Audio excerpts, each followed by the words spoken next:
वाशिम नगर परिषदेकरिता सध्या निवडणूक प्रक्रिया सुरू असून या निवडणुकी दरम्यान भाजपमध्ये अंतर्गत बंडखोरी उघडकीस आली आहे।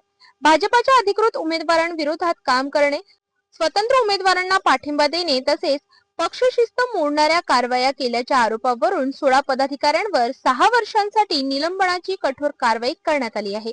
ही कार्यवाही भाजपा जिल्हाध्यक्ष पुरुषोत्तम चितलांगे यांनी केली असून पक्षशिस्त मोडणाऱ्यांवर यापुढेही कठोर भूमिका घेतली जाईल असा स्पष्ट संदेश देण्यात आलाय। निलंबित करण्यात आलेल्यांमध्ये जिल्हा सरचिटणीस करुणा कले, जिल्हा उपाध्यक्ष धनंजय इंद्रे, गजानन ठेंगडे, माजी नगरसेवक प्रभाकर काळे, महिला मोर्चा जिल्हा महामंत्री छाया पवार यांच्यासह एकूण 16 पदाधिकाऱ्यांचा समावेश आहे।